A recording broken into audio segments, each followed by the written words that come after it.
ಹಾಸನ ಮೊಸಳೆ ಹೊಸಳ್ಳಿ ಬಳಿ ಭೀಕರ ದುರಂತ ಕೇಸ್ಗೆ ಸಂಬಂಧಪಟ್ಟಂತೆ ಘಟನಾ ಸ್ಥಳಕ್ಕೆ ಸಚಿವ ಕೃಷ್ಣ ಭೈರೇಗೌಡ ಭೇಟಿಯನ್ನ ಕೊಟ್ಟಿದ್ದಾರೆ ಅನ್ನೋದು ಗೊತ್ತಾಗ್ತಾ ಇದೆ. ಇನ್ನು ಅಪಘಾತ ಸ್ಥಳ ವೀಕ್ಷಣೆಯನ್ನ ಮಾಡಿದ್ದಾರೆ ಉಸ್ತುವಾರಿ ಸಚಿವರು. ಅಧಿಕಾರಿಗಳಿಂದ ಮಾಹಿತಿಯನ್ನ ಪಡೆದುಕೊಂಡಿದ್ದಾರೆ. ಹೇಗಾಯಿತು ಈ ದುರ್ಘಟನೆ ಅಂತ ಹೇಳಿ ಕೃಷ್ಣ ಭೈರೇಗೌಡಗೆ ಸಂಸದ ಶ್ರೇಯಸ್ ಪಟೇಲ್ ಸಾಥ್ ಕೊಟ್ಟಿದ್ದಾರೆ. ಘಟನಾ ಸ್ಥಳಕ್ಕೆ ಸಚಿವ ಕೃಷ್ಣ ಭೈರೇಗೌಡ ಸೇರಿದಂತೆ ಅನೇಕರು ಸದ್ಯ ಭೇಟಿಯನ್ನ ಕೊಡ್ತಾ ಇದ್ದಾರೆ. ಜೊತೆಗೆ ಮಾಹಿತಿಯನ್ನ ಪಡೆಯುವಂತ ಕೆಲಸವನ್ನ ಮಾಡ್ತಾ ಇದ್ದಾರೆ. ಅಧಿಕಾರಿಗಳಿಂದಲೇ ಸಚಿವರು ಮಾಹಿತಿಯನ್ನ ಪಡೆದುಕೊಂಡಿದ್ದಾರೆ.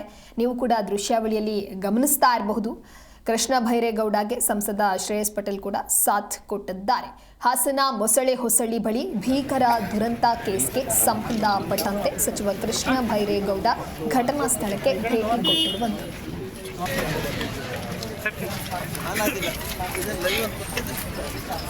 ಆಫ್ಲೈನ್ ಆಗಿದೆ.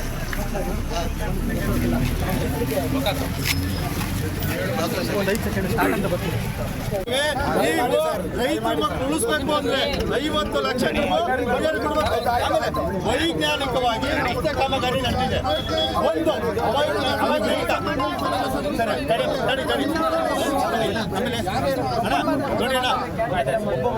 ಒಂದು ನಿಮಿಷ ನಮಗೆ KPS ಸ್ಕೂಲ್ ಐತೆ, ಆದ್ರೆ ಇಲ್ಲ ಅಲ್ಲಿ ನೋಡಿ ಬ್ಯಾಂಕ್ ಬಂದು ನೀವೇ ಬಂದು ಪರಿಶೀಲನೆ ಮಾಡಿ ತಪ್ಪಿದ್ರೆ ನೀವೇ ನೀವು ಮಾಡಿ. ಆಮೇಲೆ ರೋಡಿಗೂ ಸಹ 3 ಅಡಿ ಜಾಗದಲ್ಲಿ ಲೈಟ್ ಕಂಬ ಎಲ್ಲ ಐತೆ, ಅದನ್ನು ಕ್ಲೀನ್ ಮಾಡಿ ರೆಡಿ ಮಾಡಿಸಿ ರೋಡ. ಆಮೇಲೆ ಒಂದು ಈ ಜಾಗದಲ್ಲಿ ನ್ಯಾಷನಲ್ ಹೈವೇ ಆದ್ಮೇಲೆ ಸರ್ವಿಸ್ ರಸ್ತೆ ಇಲ್ಲ. ಒಂದು ಅಟ್ಲೀಸ್ಟ್ ಸಾಧಿಸಿದ್ರೆ KPS 500 ಮಕ್ಕಳಿದ್ದಾರೆ, LKG ಇಂದ PUC ವರ್ಗೂ ಇದ್ದಾರೆ. ಆ ಮಕ್ಕಳು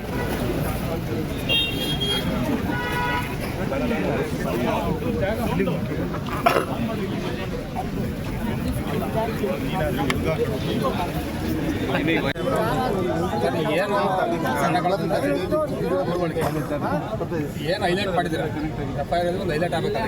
ಏನು ಹೈಲೈಟ್ ಮಾಡಿದ್ದಾರೆ, ಎಷ್ಟು ಅವ್ರಿಗೆ ಪರಿಹಾರ ಅಂತ ಘೋಷಣೆ ಅದು ಸರ್ ಜನ. ಹಾಸನ ಜಿಲ್ಲೆಯ ಮೊಸಳೆ ಹೊಸಳ್ಳಿ ದುರಂತ ಪ್ರಕರಣಕ್ಕೆ ಸಂಬಂಧಪಟ್ಟಂತೆ ಘಟನಾ ಸ್ಥಳಕ್ಕೆ ಸಚಿವ ಕೃಷ್ಣ ಭೈರೇಗೌಡ ಎಂಟ್ರಿ ಕೊಟ್ಟಿದ್ದಾರೆ. ಅಪಘಾತದ ಸ್ಥಳದ ವೀಕ್ಷಣೆಯನ್ನ ಮಾಡಿದ್ದಾರೆ. ಜೊತೆಗೆ ಏನಾಯಿತು ಅನ್ನೋದಾಗಿ ಅಲ್ಲಿದ್ದಂತಹ ಅಧಿಕಾರಿಗಳಿಂದ ಮಾಹಿತಿಯನ್ನ ಪಡೆದುಕೊಳ್ಳುವಂತ ಕೆಲಸವನ್ನು ಕೂಡ ಮಾಡಿದ್ದಾರೆ.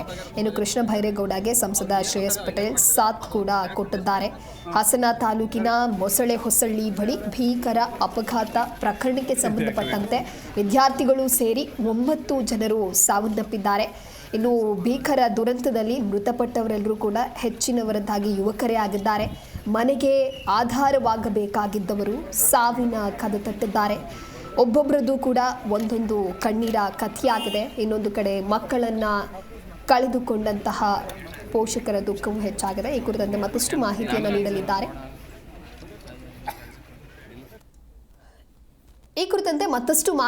ನೀಡಲಿದ್ದಾರೆ ನಮ್ಮ ಪ್ರತಿನಿಧಿ ಪ್ರತಾಪ್ ದೂರವಾಣಿ ಸಂಪರ್ಕದಲ್ಲಿ.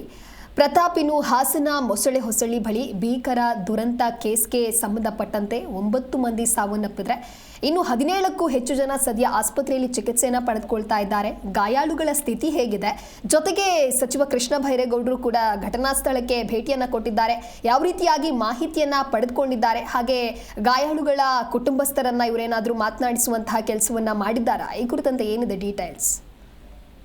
ದಿವ್ಯಾ ಅಂತ ಹೇಳಿದ್ರೆ ಹಾಸನ ತಾಲೂಕಿನ ಮೊಸಳೆ ಹೊಸಳ್ಳಿ ಗ್ರಾಮದಲ್ಲಿ ನಿನ್ನೆ ಗಣಪತಿ ವಿಸರ್ಜನಾ ಮೆರವಣಿಗೆ ಸಂದರ್ಭದಲ್ಲಿ ಟ್ರಕ್ ಏಕಾಏಕಿ ನುಗ್ಗಿ 9 ಮಂದಿ ಸಾವನ್ನಪ್ಪಿ 25ಕ್ಕೂ ಹೆಚ್ಚು ಮಂದಿ ಗಾಯಗೊಂಡಿರುವಂತದ್ದು.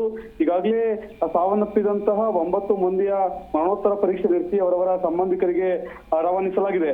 ಮತ್ತೊಂದು ಕಡೆ 25ಕ್ಕೂ ಹೆಚ್ಚು ಮಂದಿ ಗಾಯಗೊಂಡಿರುವಂತವನ್ನ ಹಾಸನದ ಹಿಮ್ಸ್ ಆಸ್ಪತ್ರೆ ಮತ್ತೆ ಹಾಸನ ನಗರದ ಖಾಸಗಿ ಆಸ್ಪತ್ರೆಗಳಲ್ಲಿ ದಾಖಲು ಮಾಡಿ ಚಿಕಿತ್ಸೆಯನ್ನ ಕೊಡಿಸಲಾಗ್ತಿರುವಂತದ್ದು.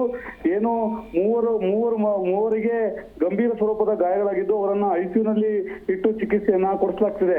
ಒಂದ್ ಕಡೆ ಪೊಲೀಸರು ಕೂಡ ಏನು ಚಾಲಕ ಏನಿದ್ದಾನೆ ಆ ಚಾಲಕನನ್ನ ವಶಕ್ಕೆ ಪಡೆದುಕೊಂಡು ಆತನು ಕೂಡ ಸ್ವಲ್ಪ ಪ್ರಮಾಣದಲ್ಲಿ ಗಾಯಗಳಾಗಿದ್ದು ಆತನ ಚಿಕಿತ್ಸೆ ಕೊಡಿಸುವ ಮೂಲಕ ಚಿಕಿತ್ಸೆ ಕೊಡಿಸ್ತಾ ಪೊಲೀಸರ ವಶದಲ್ಲಿ ಇಟ್ಕೊಂಡು ಆತನಿಂದನೂ ಕೂಡ ಮಾಹಿತಿಯನ್ನ ಕಲೆ ಆಗ್ತಿರೋದು.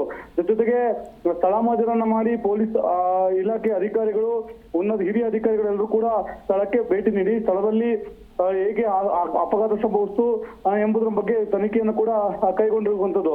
ಮತ್ತೊಂದು ಕಡೆ ಹಾಸನ ಜಿಲ್ಲಾ ಉಸ್ತುವಾರಿ ಸಚಿವ ಕೃಷ್ಣ ಬೈರೇಗೌಡರು ಕೂಡ ಭೇಟಿ ನೀಡಿದ್ದಾರೆ.